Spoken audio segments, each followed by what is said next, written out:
News Hub, born to fight for right. नमस्कार, news hub channel में आप सभी का स्वागत है। मैं नुज़दास में। चलिए नजर डालते हैं आज की खबरों पे।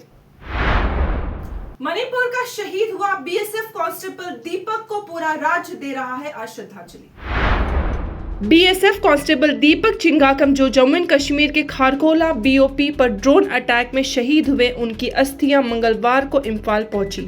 मणिपुर गवर्नर अजय कुमार भल्ला ने एयरपोर्ट पर उनको श्रद्धांजलि दी। उनके पिता ने कहा, बेटा देश के लिए शहीद हुआ, इस पर गर्व है। सरकार ने 10 लाख का एक्स ग्रेटिया अनाउंस किया है। 27 साल के दीपक 2021 में बीएसएफ ज्वाइन किए थे और अपने परिवार का सहारा बन गए थे। शादी का प्लान अगली छुट्टी पर था, पर अब देश के लिए अपनी जान देकर अमर हो गए हैं। ऑपरेशन सिंदूर के बाद में पाकिस्तान में एक अफवाह वायरल हो रही थी कि पाकिस्तान में न्यूक्लियर लीक हुआ था, जिस पे आज भारत ने साफ इनकार किया है। ऑपरेशन सिंदूर के बाद पाकिस्तान में न्यूक्लियर मिसहैप की अफवाहें ऑनलाइन वायरल हो रही थी। इस पर भारत ने मंगलवार को एमईए के जरिए साफ इनकार कर दिया है। स्पोक्सपर्सन रणधीर जायसवाल ने कहा, हमारी मिलिट्री एक्शन सिर्फ कन्वेंशनल डोमेन में थी। उन्होंने बताया कि पाकिस्तान के खुद के फॉरेन मिनिस्टर ने भी न्यूक्लियर एंगल से इनकार किया है।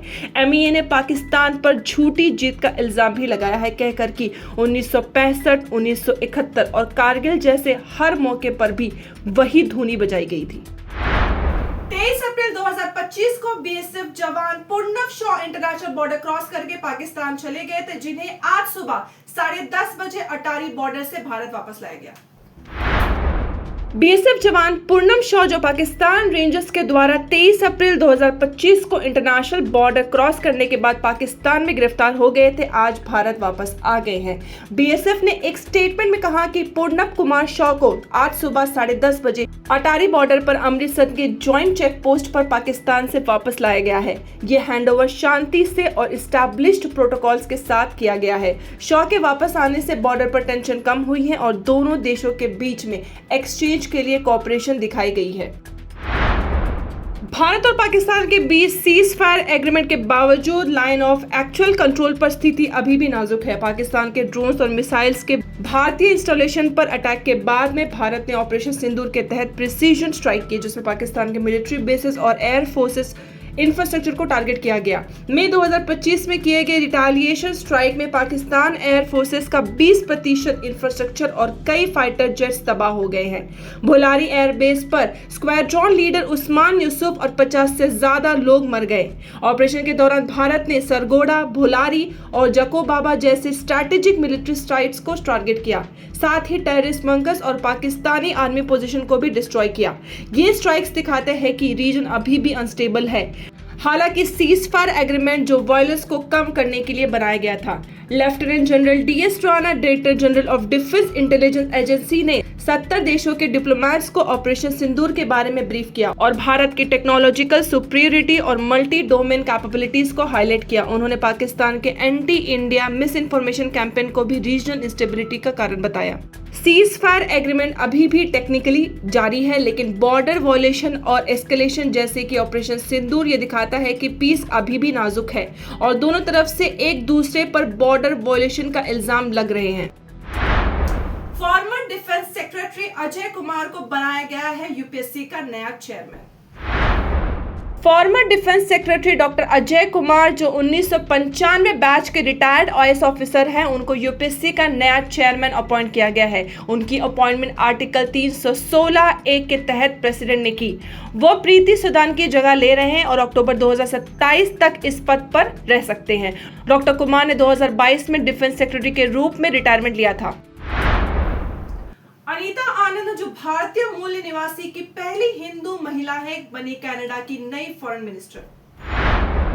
कनाडा के कैबिनेट रीशफल में अनीता आनंद को फॉरेन मिनिस्टर बनाया गया है। वो पहली हिंदू महिला है जो इस पोस्ट पर आई हैं। उन्होंने भगवद गीता पर हाथ रखकर शपथ ली।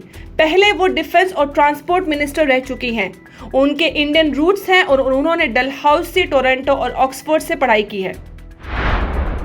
भारत ने चाइना के अरुणाचल प्रदेश के कुछ जगहों के नाम बदलने की कोशिश को पूरी तरह से रद्द कर दिया है। एमईए के स्पोक्सपर्सन रणधीर जायसवाल ने कहा, अरुणाचल प्रदेश था, है और हमेशा भारत का हिस्सा रहेगा। चाइना ने पहले भी 2017, 2021 और 2023 में ऐसे नाम बदले थे, लेकिन भारत ने हमेशा इन्हें रद्द कर दिया है। पाकिस्तान तनाव के बीच में अब नया डिप्लोमेटिक टकराव सामने आ रहा है। जानते हैं पूरी जानकारी। भारत ने एक पाकिस्तानी डिप्लोमेट को पर्सोना नॉन ग्रेटा डिक्लेयर करके 24 घंटे के अंदर देश छोड़ने को कहा। इसके जवाब में पाकिस्तान ने भी एक भारतीय डिप्लोमेट को निकाल दिया। यह सब ऑपरेशन सिंदूर के बाद हो रहा है, जो भारत के पहलगाम अटैक के बाद पाकिस्तान और पीओके में आतंकी कैंप्स पर किए गए थे। अब दोनों देश एक दूसरे के डिप्लोमेट्स को निकाल रहे हैं। जस्टिस BR गवई बने नए चीफ जस्टिस ऑफ इंडिया, जो पहले बुद्धिस्ट चीफ जस्टिस हैं।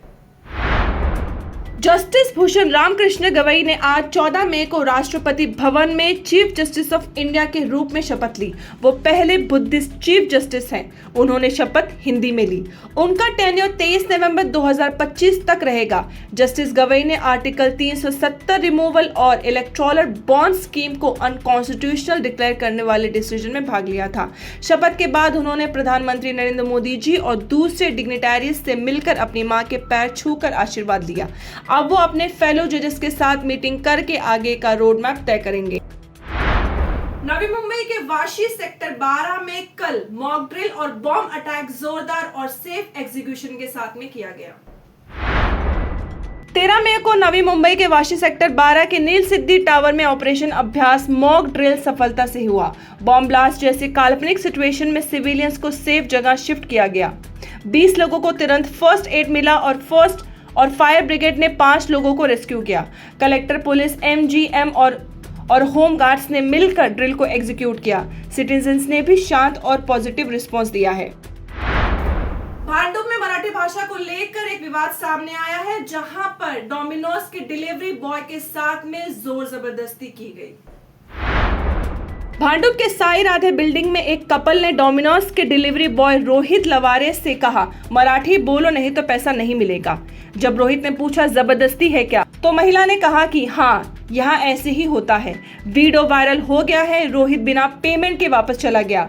अब तक डोमिनोज की तरफ से कोई ऑफिशियल रिस्पांस नहीं आया है। करजत पनवेल रेल लाइन से पुणे NMI का सफर अब बनेगा और आसान। आ रही है 29 किलोमीटर की चौथी रेल लाइन। सेंट्रल रेलवे ने करजत से पनवेल के बीच 29 किलोमीटर की चौथी रेल लाइन अनाउंस की है, जो 491 करोड़ में बनेगी। इससे नवी मुंबई एयरपोर्ट और पुणे के बीच डायरेक्ट कनेक्टिविटी मिलेगी। लाइन 2025 की एंड तक रेडी होगी। प्रोजेक्ट MUTP 3 के अंडर है और पनवेल, करजत, नैना रीजन्स को मेजर बेनिफिट मिलेगा। तेजस्वी घोसालकर ने शिवसेना UBT से इस्तीफा दे दिया है, जिसके तुरंत बाद उन्हें मातोश्री बुलाया गया है, जहां वो उद्धव ठाकरे से मुलाकात करेंगी। शिवसेना UBT की दहिसर विभाग प्रमुख तेजस्वी घोसालकर ने पार्टी से रिजाइन कर दिया है। उनका कहना है कि उनकी बात पार्टी में नहीं सुनी जा रही थी, खासकर उनके ससुर विनोद घोसालकर के साथ मुठभेड़ के बाद। उनके हस्बैंड अभिषेक घोसालकर की 2022 में फेसबुक लाइव के दौरान हत्या हो गई। रेजिग्नेशन के तुरंत बाद उन्हें मातोश्री बुलाया गया है, जहां वो उद्धव ठाकरे से मुलाकात करेंगी। न्यूज़ अब चैनल में आज के लिए बस इतना ही। फिर मिलेंगे नए समाचार के साथ। मैं नुज़त आज़मी। लाइक करें, शेयर करें, सब्सक्राइब करें और अपनी राय कमेंट सेक्शन में देना ना भूलें। धन्यवाद। News Hub, born to fight for right.